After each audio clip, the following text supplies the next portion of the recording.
Hello everyone, कैसे हो आप सब। आई होप आप सब अच्छे होंगे और अच्छे से अपनी प्रेपरेशन कर रहे होंगे। चाहे आप किसी भी एग्ज़ाम की प्रेपरेशन करो, बट आपको हमेशा स्टडी करते रहना चाहिए, क्योंकि नोटिफिकेशन के बाद बहुत कम टाइम रहता है, चाहे कोई भी एग्ज़ाम हो। और कभी भी आप जो प्रेपरेशन करते हो, आप ये सोच के मत प्रिपेयर करो कि यार वो एग्ज़ाम है, उसी के लिए ही पढ़ना है।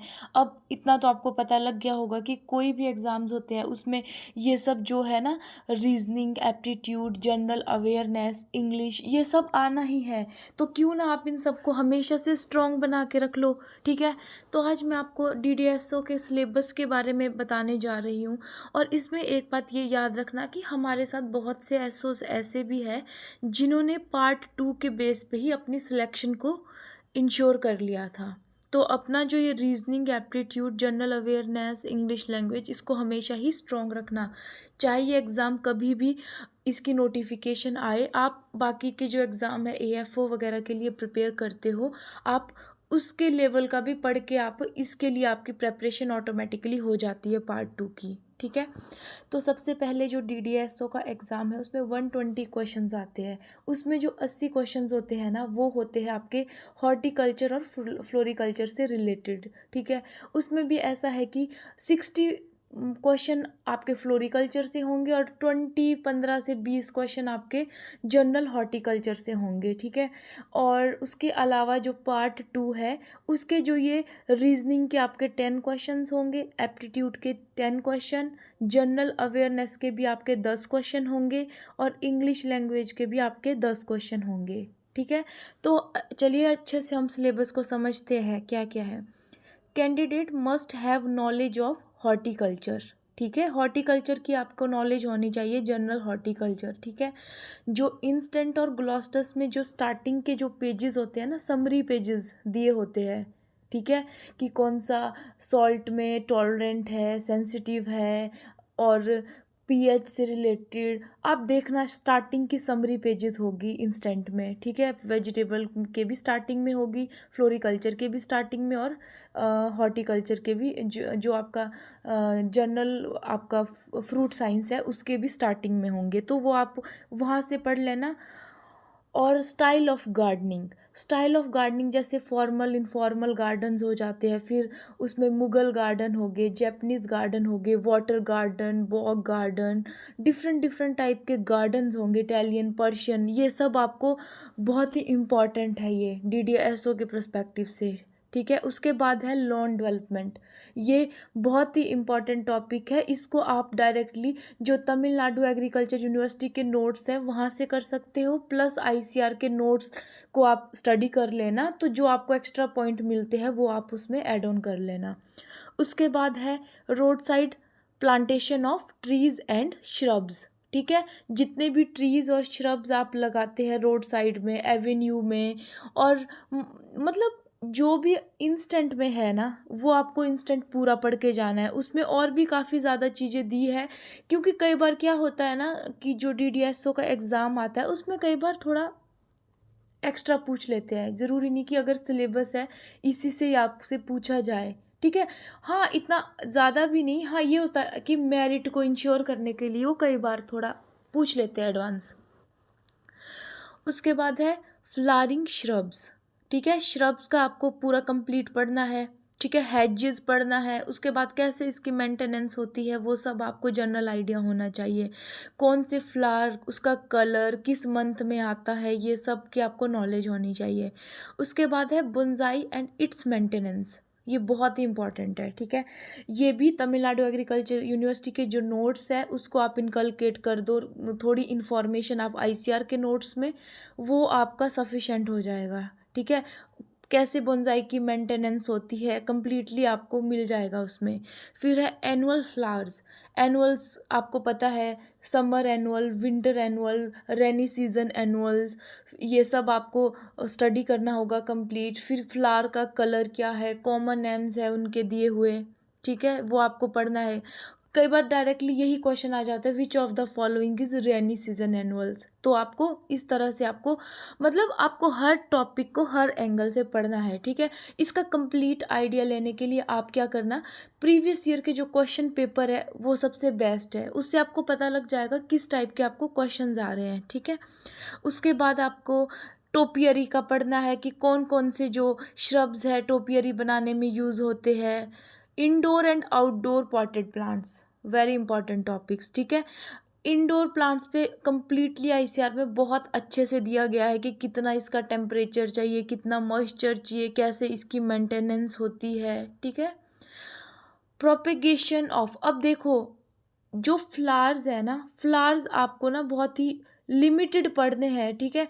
बट इतने लिमिटेड भी नहीं पढ़ने हैं कि थोड़ा सा ना मतलब अपना जो है पढ़ने का तरीका ना थोड़ा ब्रॉड रखना, मतलब ये मान के चलो आपकी जो इंस्टेंट और ग्लॉस्टस में जो फ्लावर है वो आपको एक बार सब रीड कर लेना है, ठीक है।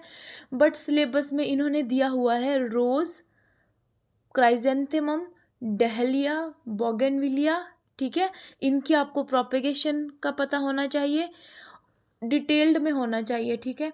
उसके बाद है हैंगिंग बास्केट, बहुत इंपॉर्टेंट टॉपिक है, ये क्वेश्चन लास्ट ईयर भी आया था, हैंगिंग बास्केट से रिलेटेड क्वेश्चन आया था।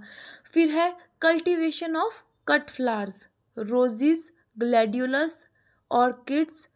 उसके बाद हो गया आपका ट्यूबरोज, लिलियम, एंथूरियम, ठीक है। अब जो ये इसमें दिए हैं ना आपके कुछ फ्लावर्स दिए हैं, ये तो करने ही करने हैं, उसके अलावा भी कुछ ऐसे फ्लावर्स हैं जो इसमें नहीं दिए गए हैं, जो आपको इंस्टेंट और ग्लॉस्टस में मिल जाएंगे, वो भी आप कर लेना, ठीक है। क्योंकि फ्लावर से काफ़ी ज़्यादा क्वेश्चंस आ जाते हैं उनकी, जैसे अब ग्लैड्यूलस के कॉम पे बहुत बार क्वेश्चंस पूछे गए हैं, तो इस तरह से आपको पढ़ना है। जैसे इसमें कट फ्लावर किया है ना, तो लूज फ्लावर्स भी किए थे मैंने, तो मतलब ऐसा है कि हेल्प मिल जाती है जितना आप डिटेल में पढ़ोगे। उसके बाद ग्राउंड कवर, बहुत इंपॉर्टेंट टॉपिक्स है। ग्राउंड कवर में कौन कौन से फ्लावर्स यूज़ होते हैं, कौन से शेड लविंग है, कौन से आपके सनी एरिया के लिए प्रेफर्ड है। और जो लॉन वाला है ना, लॉन वाला जो टॉपिक है, उसमें भी आपको ये करना है कि कौन सी ग्रास लॉन के लिए, कौन सी शेड के लिए यूज़ होनी है। मतलब आप ना जब ये एग्ज़ाम आएगा तब भी मैं आपको साथ साथ में हेल्प करूँगी इसके रिगार्डिंग कि आपको किस टॉपिक से कितना और क्या क्या पढ़ना है, ठीक है। अभी आप एक सिलेबस समझ लीजिए और तमिलनाडु एग्रीकल्चर यूनिवर्सिटी के नोट्स, आईसीआर के नोट्स को थोड़ा स्टडी कर लीजिए सिलेबस के अकॉर्डिंग, ठीक है। उसके बाद है आपका मेडिसिनल प्लांट्स। मेडिसिनल प्लांट्स ना मैंने इंस्टेंट से कर दिया था, ग्लॉस्टस से कर दिया था, और कुछ आईसीआर की जो पीडीएफ्स थी उससे कर दिया था। ये ज़्यादा डिटेल्ड में नहीं आया था, ऐसा आया था कि which of the followings has poisonous seeds, edible part आ जाता है, मतलब ज़्यादा डिटेल्ड हमारे टाइम तो ये आया नहीं था। उसके बाद है सेंटेड श्रब्स, ट्रीज़, कुछ फ्रेग्रेंट होती है ना किसी में, फ्रेग्रेंट ट्रीज़ जो है जैसे मैग्नोलिया वगैरह हो गए, तो आपको ये सब पढ़ना है, ठीक है। उसके बाद आपकी प्रोपेगेशन आपको पता होनी चाहिए हर ट्रीज़ की, हर श्रब्स की, कि किसका सीड से डायरेक्टली, जैसे अशोका वगैरह डायरेक्टली आप सीड से उसको प्रोपेगेट करते हैं, हिबिस्कस वगैरह को कटिंग से करते हैं, मतलब आपको ये सब पता होना चाहिए। प्लांट प्रोटेक्शन, अब प्लांट में जब जैसे इंसेक्ट पेस्ट वगैरह हो जाता है, डिसऑर्डर्स वगैरह होते हैं, तो उसकी मैनेजमेंट कैसे करनी है वो इम्पॉर्टेंट पार्ट है। उसके बाद है नर्सरी मैनेजमेंट। अब देखो नर्सरी मैनेजमेंट इतना इम्पॉर्टेंट टॉपिक है ना, आपको इसकी डिटेल्ड नॉलेज होनी चाहिए कि कौन से नर्सरी, मतलब किस टाइप की नर्सरी किस तरह के एरिया में होना चाहिए, रेज्ड बेड, संकन बेड। उसके बाद उसमें जब आप नर्सरी में सीड रेज करते हैं उसको आपको ट्रीट करना चाहिए अच्छे से, रूट टैक्स वगैरह यूज़ करना है कटिंग्स में, रूटिंग को इंड्यूस करने के लिए। उसके बाद आपको नर्सरी में भी काफ़ी ज़्यादा डैम्पिंग ऑफ वगैरह होते हैं, उसकी मैनेजमेंट वगैरह, मतलब कम्प्लीटली आपको नर्सरी का करना है। उसके बाद है रूटीन गार्डन ऑपरेशंस। अब गार्डन में आपको पता है हेज की ट्रिमिंग वगैरह, लॉन की मोइंग वगैरह, उसके बाद आपकी प्रूनिंग वगैरह होती है। ये कुछ ऐसे ऑपरेशंस होते हैं जो कंटिन्यूसली होते हैं, ठीक है। जब आप डिटेल में पढ़ोगे ना मैं आपको गारंटी देती हूँ, जब आप एक बार आईसीआर के जो प्रॉपरली अच्छे से पढ़ लोगे ना, आपको सब समझ आ जाएगा। कोई एक स्पेसिफिक चीज़ नहीं होती है सिलेबस में, कई बार क्वेश्चंस आपकी जनरल अंडरस्टैंडिंग में भी आ जाते हैं, ठीक है। उसके बाद नेक्स्ट आपको करना है इसमें फीचर ऑफ गार्डन। आपको पता है गार्डन के फीचर्स बहुत इंपॉर्टेंट टॉपिक है, ठीक है, आपको मिल जाएगा आईसीआर के नोट्स में, ठीक है। जैसे डिफरेंट डिफरेंट फीचर्स होते हैं, हैज हो गया, श्रब्स हो गया, श्रबरी हो गया, फिर आपका फोकल पॉइंट हो गया, आपका गार्डन में पॉन्ड हो गया, लेक्स हो गई, डिफरेंट डिफरेंट फीचर्स हो गए, आपके आर्चिंग ब्रिजेस होंगे हो गए, उसके बाद आपके फाउंटेन्स हो गए, ठीक है। कोई एक बढ़िया सा पेड़ आप एज अ फोकल पॉइंट लगा दोगे, वो हो गया आपका फीचर, ठीक है। ये सब आपको गार्डन के फीचर्स पता होने चाहिए। उसके बाद है फ्लावर शोज़। अब ये फ्लावर शोज़ के जो ये नोट्स है ना, ये मैं आपको प्रोवाइड कर दूंगी, मेरे नोट्स ऑलरेडी मेरे पास बने हुए हैं। जब भी नोटिफिकेशन आएगी मैं आपको कम्प्लीटली, और उसी नोट से क्वेश्चन आया था, ठीक है, तो ये मैं आपको प्रोवाइड कर दूंगी। उसके बाद है गार्डन कॉम्पिटिशन्स वगैरह, ठीक है। उसके बाद है floral ornaments and flower arrangement, बहुत इंपॉर्टेंट टॉपिक है फ्लावर अरेंजमेंट वगैरह, ये आपको सब मिल जाएगा, ठीक है। तो जिस तरह से मैंने पढ़ा था ना यार, देखो, इंस्टेंट मैंने पढ़ा था, ग्लॉस्टस मैंने पढ़ा था, ठीक है। उसके बाद फिर मैंने आईसीआर के नोट्स में रीडिंग की थी, मतलब मैं क्या कर रही थी, रिसोर्सेज मैंने सारे पढ़े थे, बट देखो सब में हर चीज़ तो सेम ही होगी, रिवीजन ही होता जाएगा, बट ऐसा है कि जो चीज़ें एक्स्ट्रा मिल रही थी वो मैं अपने रिसोर्स में, मैंने मेन रिसोर्स आईसीआर रखा था, उसमें मैं इनकलकेट करते जा रही थी अपनी चीज़ें, ठीक है। और इंस्टेंट बहुत अच्छा है, शॉर्ट, मतलब ऐसा है कि यार किसी भी सिंगल रिसोर्स से क्वेश्चन नहीं आता है, जब आप सब कुछ अच्छे से पढ़ लेते हो ना और अपने अच्छे से नोट्स बना देते हो तो उससे क्वेश्चन आ जाता है। और एक बात मैं आपको ये बता दूं कि बहुत सारे ऐसे एसओस भी थे जिन्होंने फ्लोरिकल्चर, जो बोलते हैं कि उन्होंने पढ़ा नहीं था इस पेपर के लिए, ठीक है, और उनका ना, बट जो ये पार्ट 2 था वो बहुत स्ट्रॉन्ग था, ठीक है। तो अब आप देख लीजिए, मैंने तो बहुत अच्छे से स्टडी की थी, ये सब मैंने पढ़ा था, ठीक है। बाकी अब कौन कितना सही बोल रहा है वो तो मुझे नहीं पता, बट वो बोल रहे थे कि हमने नहीं पढ़ा था, ठीक है। उनका पार्ट 2 काफ़ी स्ट्रॉन्ग था, तो उनके ना 40 में से उसी में ही उनके नंबर आ गए थे 35 अबव। और उसके बाद अब थोड़ी बहुत फ्लोरिकल्चर अगर कोई पढ़ भी लेगा ना, तो कुछ तो ईजी लेवल के क्वेश्चन होते ही है। बट मैं ये बोलती हूँ रिस्क मत लो, क्योंकि कई बार देखो इस एग्ज़ाम में ना 2 शिफ्ट होती है, शिफ्ट 1 शिफ्ट 2। एक शिफ्ट तो बहुत इजी आ जाती है, दूसरी शिफ्ट में क्वेश्चन इतने टफ आ जाते हैं ना, तो अगर आप मतलब खुद सोच लो, अगर पढ़ोगे नहीं तो प्रॉब्लम आ जाएगी। और जो इजी शिफ्ट होता है ना, उस शिफ्ट में तो ऐसा ही है कि अगर आप नहीं पढ़ोगे ना, तो आप तो जो क्वेश्चन हर बच्चे को आ रहा होगा वो भी आपको नहीं आएगा। इसीलिए आप अपना जो प्रेपरेशन का लेवल है हमेशा हाई ही रखो, ठीक है। Always focus for a star sun, ठीक है। कौन से स्टार को फोकस करना है, सूरज को। Always focus for a moon, you will and up with getting a star, ठीक है। ओके, उसके बाद है पार्ट 2। तो पार्ट 2 में रीजनिंग, एप्टीट्यूड, जनरल अवेयरनेस और इंग्लिश लैंग्वेज आएगी, ठीक है। ये जो पार्ट 2 है ना, इसका लेवल मतलब जो IBPS AFO की प्रिपरेशन कर रहा होगा ना, वो इजीली इसको कर लेगा, ठीक है। तो जब मैं मॉक देती थी ना, तो मेरे को इंग्लिश में ना कई बार 2 नंबर भी आया है, ठीक है, क्योंकि मॉक का लेवल ना हमेशा थोड़ा हाई होता था, ठीक है। मॉक मैंने वैसे एक कोचिंग इंस्टीट्यूट का ज्वाइन किया था, मैं उसको रिकमेंड बिल्कुल नहीं करूँगी।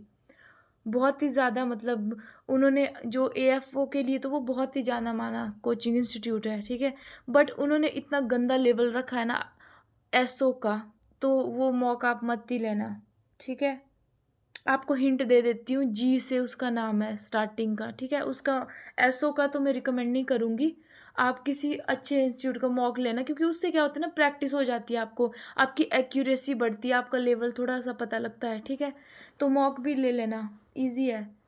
मतलब देख लो यार, अगर आपको अपनी तरफ से कोई भी स्टोन अनटर्न्ड नहीं रखना है ना, आप तो अपनी प्रेपरेशन अच्छे से करो, ठीक है। हाँ, बाद में आपको लग सकता है कि यार पेपर इजी था, मैंने इसके लिए इतना ज़्यादा मतलब मेहनत की, तो देख लो सब आप पे है, मैंने अपनी तरफ से आपको बता दिया है कंप्लीट।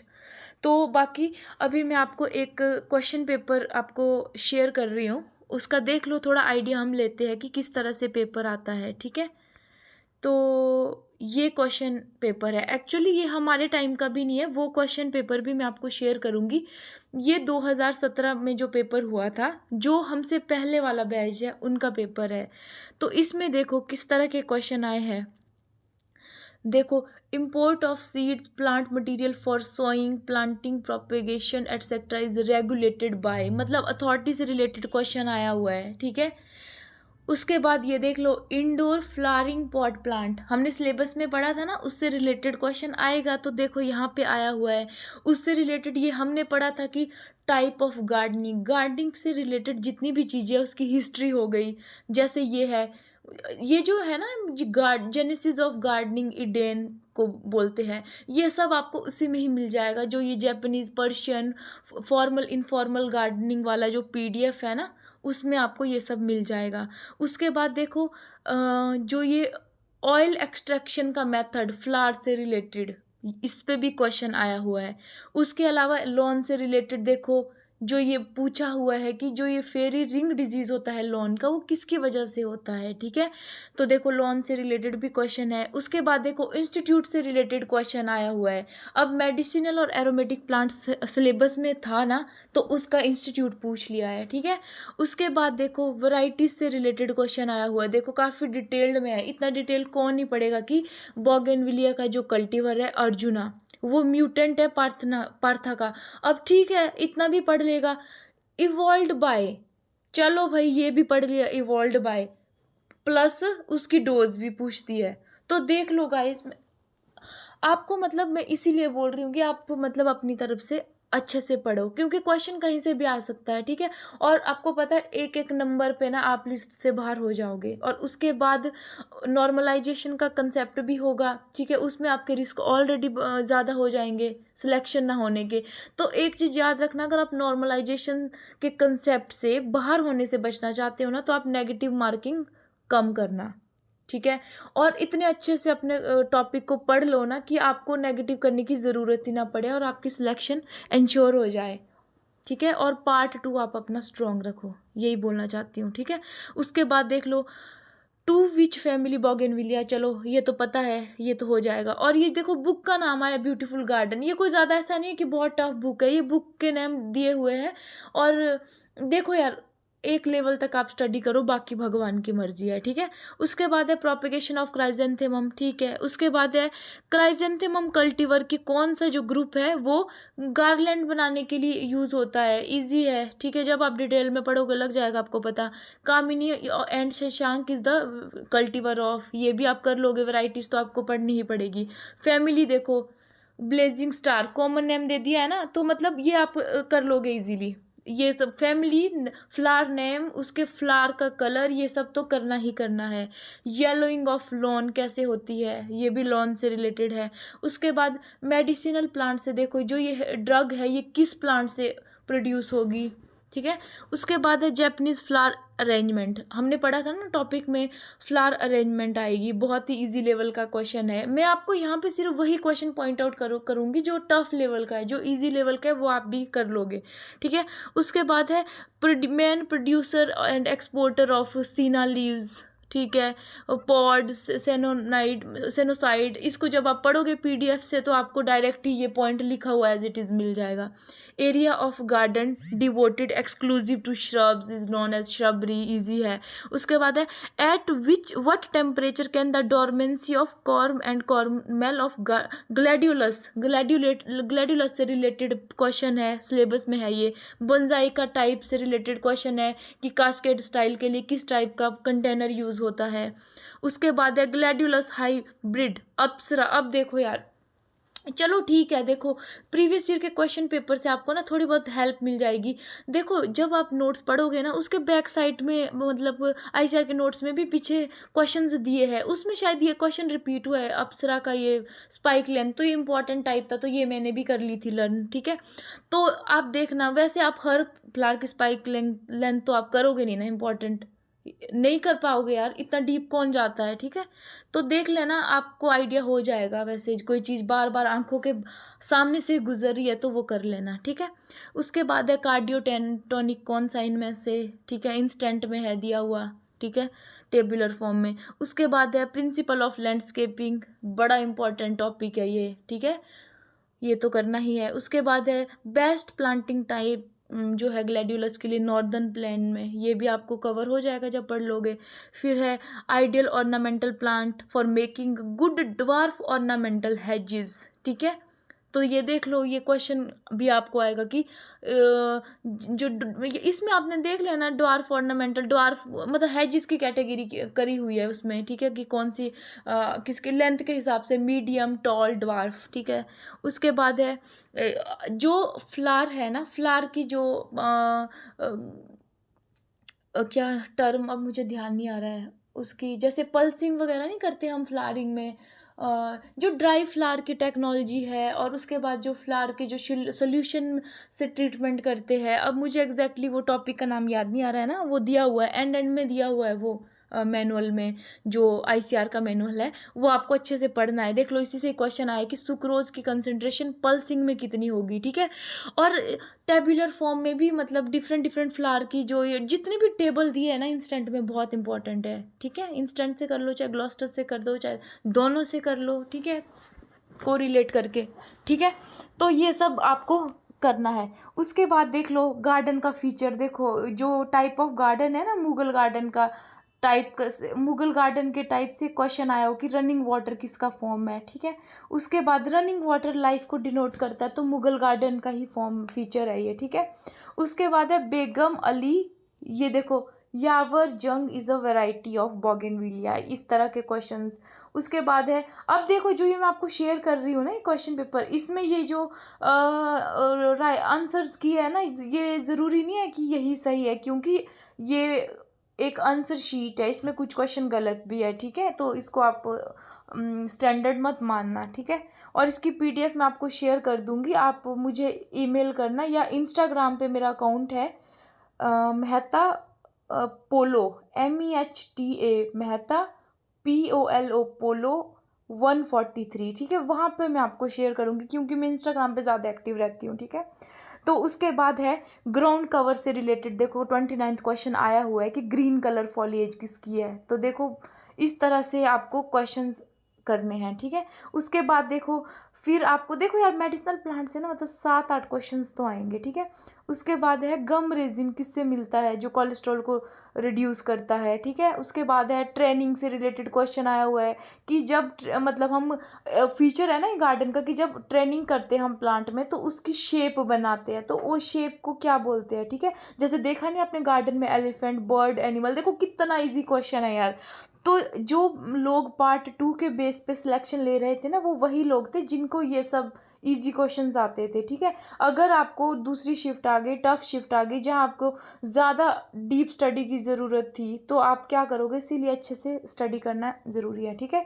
अब वाइल्ड गार्डन किसने मतलब दिया ये कंसेप्ट, ये डायरेक्ट क्वेश्चन आया हुआ है। अब थोड़ा ये क्वेश्चन है कि मैं होती तो शायद मैं भी ना कर पाती, ठीक है। इन अजेलिया, ठीक है, flower initiation is stimulated through photo period control and spray of growth retardant, ठीक है। ये सब देख लो। आइसोलेशन डिस्टेंस आना ही चाहिए आपको, ठीक है। उसके बाद है red colour variety of anthurium, ये भी वैरायटी से रिलेटेड है। फिर फैमिली आई है नीम की, इजी क्वेश्चन है। उसके बाद है कि मैंने बताया था ना कि फ्लावर कब कौन सा फ्लावर बियर करेगा और किस कलर का होगा, तो देखो वो क्वेश्चन आया हुआ है। मैमे बनजाई की हाइट आई हुई है, ये बहुत इंपॉर्टेंट है और इजी भी है। Ideal pH for rose growing के लिए पीएच से रिलेटेड क्वेश्चन एक वो बना के रख लेना, टेबुलर फॉर्म में आता ही आता है, ठीक है। उसके बाद है largest exporter of cut flower. अब देखो कहीं पे भी कट फ्लावर का जिक्र नहीं है सिलेबस में, ठीक है। सॉरी, कट फ्लावर का बट लूज फ्लावर का नहीं है, ठीक है। बट फिर भी लूज फ्लावर में क्वेश्चंस आए होंगे, आप इसको नोटिस करना, ठीक है।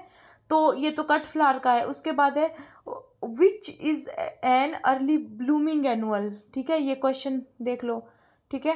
अर्ली फ्लावरिंग, लेट फ्लावरिंग, कौन कौन से इस टाइप से पढ़ना है। उसके बाद है पल्सिंग, देखो यार इतना इंपॉर्टेंट है पल्सिंग पे, बहुत क्वेश्चंस आते हैं इस पे, ठीक है। उसके बाद है टिश्यू कल्चर के लिए कौन सा प्लांट यूज़ किया गया, ठीक है, फर्स्ट टाइम, ठीक है, first plant cloned by tissue culture. तो देख लो ये क्वेश्चन, ये सब आपको उसी में ही मिल जाएगा बुक में। प्लांटिंग डिस्टेंस है, पॉलियंथा रोज, ठीक है। उसके बाद है इंडोर प्लांट से रिलेटेड, फिर क्वेश्चन आ गया, ये 15 डिग्री होता है इसका टेम्परेचर, ये सही है इसमें, ठीक है, 15 से 21। उसके बाद है which Indian state maximum area under floriculture. हाँ, ये बात ध्यान रखना, जो एरिया जो है किस स्टेट में फ्लावर का, फ्रूट का, कौन सा फ्रूट फर्स्ट नंबर पे है एरिया में, प्रोडक्शन में, फ्लावर कौन सा है, वेजिटेबल कौन सी है, ये मस्ट है, ये करने ही करने हैं आपको, ठीक है। ये क्वेश्चन आया था कि एरिया के बेस पे कौन सा फ्रूट फर्स्ट नंबर पे है, ठीक है। उसके बाद है पेरेंटेज ऑफ हाइब्रिड ऑर्किड्स वगैरह, ये इंपॉर्टेंट है और इजी भी है, ठीक है। मतलब हाइब्रिड वेजिटेबल्स में भी, सॉरी वेजिटेबल क्या बोल रही मैं, फ्लावर के जितने भी ऑर्किड्स में हाइब्रिड बने हैं आपको सारे करने हैं, ठीक है। उसके बाद मेडिसिनल प्लांट का इतना इजी क्वेश्चन है, सेकंड शिलाजीत किसको बोलते हैं। उसके बाद सीड रेट है, चाइनास्टर का इजी है। उसके बाद है डेविल्स ट्रीज किसको बोलते हैं, एल्स्टोनिया को बोलते हैं, इजी क्वेश्चन है। उसके बाद है अबिस्सेरिया, जो अबिसारी का है वो म्यूटेंट है किस ऑफ फायर का, ठीक है। उसके बाद फिर देखो बोंजाई का स्टाइल आया हुआ है, फिर से क्वेश्चन। फिर है रोज की वैरायटी किसने डेवलप की, ये वाली। फिर है एवे एप्रॉन किसको बोलते हैं। फिर शिनशो हिके, ये आपको पता है ना, जो इकेबाना का टाइप होता है, ये सब, ठीक है। उसके बाद है सफ़ेद मुसली की फैमिली। उसके बाद है जो जापानीज फ्लावर अरेंजमेंट है, उसमें जो एंगल होते हैं ना, शिन शो हिके के एंगल्स याद करो। उसके बाद है ये देखो फ्लावरिंग में कौन सा इरिगेशन मेथड बढ़िया है, जरबरा का पीएच आ गया देखो दोबारा से। उसके बाद जो डाईबैक में वो प्लांट प्रोटेक्शन से रिलेटेड भी था ना इसमें, तो जो जब डाईबैक डिजीज हो जाए तो कौन सा फंजीसाइड यूज़ करेंगे हम रोज़ में। उसके बाद है विटामिन सी किस में होता है वो सब, ठीक है। उसके बाद देख लो जो आई बी, अब देखो यार ना, इनमें देखो पॉड इसने किया हुआ है, और ये डीडीए में जो हमारी आंसर की थी उसमें भी ये पॉड को कंसीडर कर रहे हैं, जबकि हमने तो हमेशा से रोज़ हिप्स पढ़ा है, ठीक है। तो ये भी आप देख लेना। उसके बाद है आईबी। अब देखो ये क्वेश्चन तो मैं तो नहीं इतना डीप पढ़ती हूँ, बट आप लोग देख लो, पढ़ सकते हो, पढ़ लेना। इसमें भी देखो ये कंसंट्रेशन पढ़ पूछ लिया, मतलब ये कंसंट्रेशन उन्हीं चीज़ों की पूछी है ना जो मतलब बहुत ही ज़्यादा कॉमन है, जो आपकी आंखों से बार बार गुजरेगा जब आप आईसीआर के नोट्स बार बार करोगे। ऐसा नहीं कि बहुत ही ज़्यादा कोई बाहर का पूछ लिया है। पिंचिंग की रिक्वायरमेंट किस में होती है, ऑपरेशन है ये। और ओकेरिया कुकी, ठीक है, suitable for planting in specimen की तरह यूज़ करते हैं। स्पेसिमन भी गार्डन फीचर है ना एक, इंडोर गार्डनिंग से रिलेटेड फिर क्वेश्चन आ गया है। फिर ब्लड प्रेशर में कौन सा मेडिसिनल प्लांट है। फिर डाइमॉर्फोथिका किसके लिए यूज़ होते हैं, हमने पढ़ा है ना कि सब पढ़ना हमने, लॉन से रिलेटेड, ग्राउंड कवर से रिलेटेड, हैंगिंग बास्केट से रिलेटेड भी पढ़ना है। अब जो बच गया वो बेडिंग और पॉट्स में चले जाएगा, ठीक है।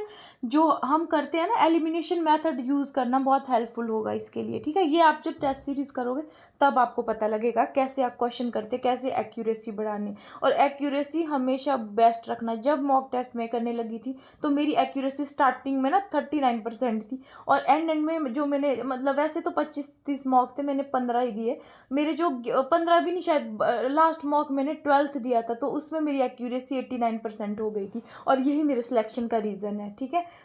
उसके बाद और एक एग्जांपल बताती हूँ। मेरी बहुत प्यारी, बहुत अच्छी फ्रेंड है, हमारे सेम अटेम्प्ट थे, सब कुछ सेम था, बट मेरी जो नेगेटिव मार्किंग थी ना, जो गलत क्वेश्चन थे मेरे कम थे, ठीक है। इवन उसके नंबर मेरे से ज़्यादा बन रहे थे, बट उसके जो नेगेटिव क्वेश्चन थे वो ज़्यादा हो गए, ठीक है।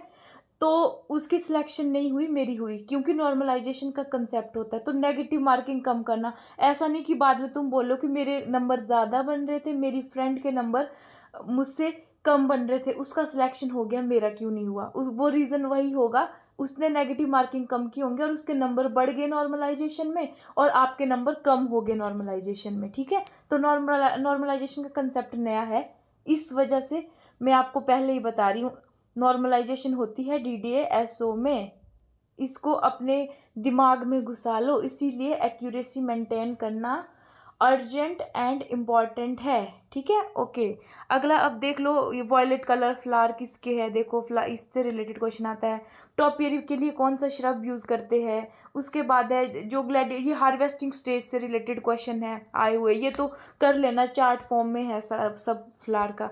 उसके बाद है लॉन से रिलेटेड, किस मंथ में टॉप ड्रेसिंग करते हैं। उसके बाद देखो, ये देखो ऑप्टिमम लाइट रिक्वायरमेंट, ये जब ऑर्किड्स आप पढ़ोगे उसमें दिया हुआ है, काफ़ी इंपॉर्टेंट है ये। हर चीज़ मिल जाएगी आपको, सिर्फ आप डीप स्टडी करना का जिगर, जिगरा होता ना, जिगरा रखो, ठीक है। अगर आप सोचोगे कि आप इंस्टेंट को पढ़ के चले जाओगे तो आप नहीं ये सब कर पाओगे, ठीक है।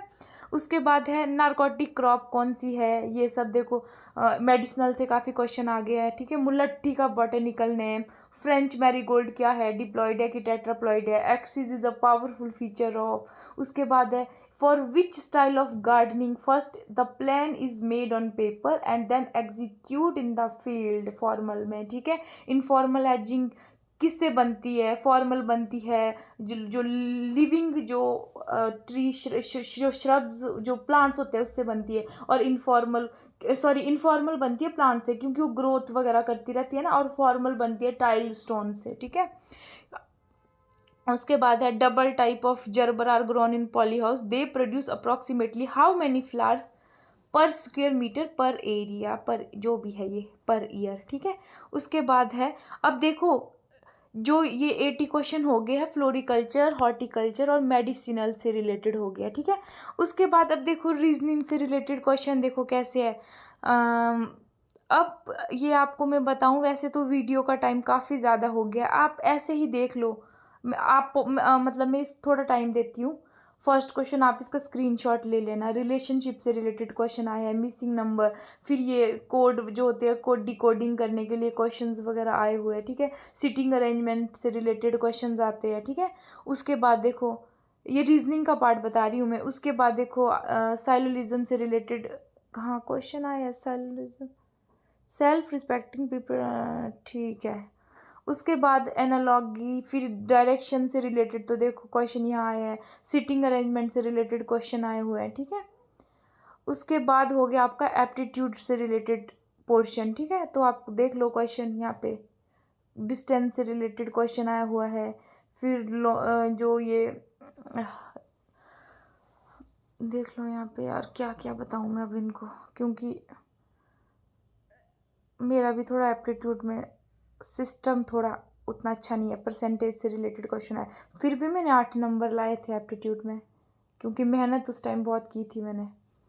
उसके बाद फिर ये क्वेश्चन आए वो टाइम एंड वर्क से रिलेटेड, रेशियो से रिलेटेड वर्क, ये क्वेश्चन आए। अगर आप IBPS AFO के लिए प्रिपरेशन कर रहे हो ना, तो आप इजीली कर लोगे इनको, ठीक है। उसके बाद जनरल अवेयरनेस के क्वेश्चन देख लो, ठीक है। कैसे देखो, चीफ मिनिस्टर केरला का कौन है, कोई न्यू अपॉइंटमेंट हुई होगी उस टाइम, ठीक है। Method of separation of soluble solid from liquid is called. उसके बाद है production of or emission of light by a living organism by converting chemical energy to light energy is called. How many fundamental right are guaranteed in the citizen, जो भी है India में। ये देखो यार, ये शॉर्ट में तो ना मैं ही आपको पॉलिटी, हिस्ट्री वगैरह ये सब पढ़ा दूंगी जब आएगा। ये मान के चलो मैं ना 1 वीक में कंप्लीट करवा दूंगी आपको, जो नॉर्मल पढ़ना है सिर्फ इसी से रिलेटेड, क्यों ज़्यादा डीप में नहीं आती है इसमें पॉलिटी वगैरह ये सब, ठीक है।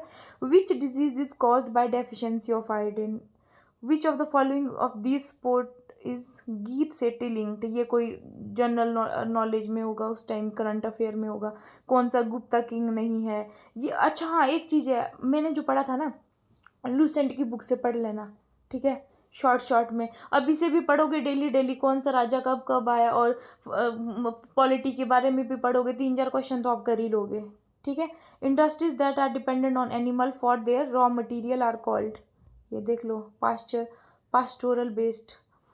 उसके बाद है देखो, जब जलियांवाला बाग मासैकर हुआ था, कौन सा फेस्टिवल था उस टाइम, ठीक है। उसके बाद ये हो गए 10 क्वेश्चन आपके जनरल अवेयरनेस से। उसके बाद देख लो फिर इंग्लिश लैंग्वेज से रिलेटेड क्वेश्चन आएंगे, ठीक है। तो देख लो, हर बार लेवल कई बार हमारे टाइम इंग्लिश लेवल का जो लेवल था इजी था, ठीक है। एक ये क्वेश्चन तो पक्का ही आता है, ये होता है ना मिस मतलब स्पेलिंग मिस्टेक कर देंगे। जैसे क्वेश्चन 9 है, मिस स्पेल्ट करेंगे वर्ड को, फिर आपको सही स्पेलिंग मतलब देखनी है कि कौन सी खराब है, ठीक है। उसके बाद ये क्वेश्चन भी आता है जो क्वेश्चन नंबर 8 है, ठीक है। हाँ, एक वो भी आता है कि किसकी स्पेलिंग गलत है, ठीक है। तो ये देख लो इस तरह का। आई होप आपको आज थोड़ी बहुत गाइडेंस मिली होगी डीडीएसओ के एग्ज़ाम से रिगार्डिंग। और बाकी जो वैसे तो मैंने मोस्टली बहुत अच्छे से बता दी है इसमें बुक लिस्ट भी। इवन मैंने एक चीज़ जितनी बार रिपीट कर दी है ना, मे भी बहुत सारे लोग इरिटेट भी हो जाएंगे शायद, बट गुरु दक्षिणा समझ के अपना बहुत सारा प्यार देना मेरे चैनल को, और सब्सक्राइब करना, लाइक करना, शेयर करना, ठीक है। डिमोरलाइज मत करना, मुझे क्या किसी को भी मत करना, ठीक है। और थैंक यू सो मच। और मुझे एक भी बच्चे की सिलेक्शन हो जाए ना इसकी हेल्प से, तो मेरे को बहुत अच्छा फील होगा। और एक बात मैं हमेशा बताती हूँ, देख लो यार अपना ना जो सोचने का लेवल है ना थोड़ा ना हाई रखो।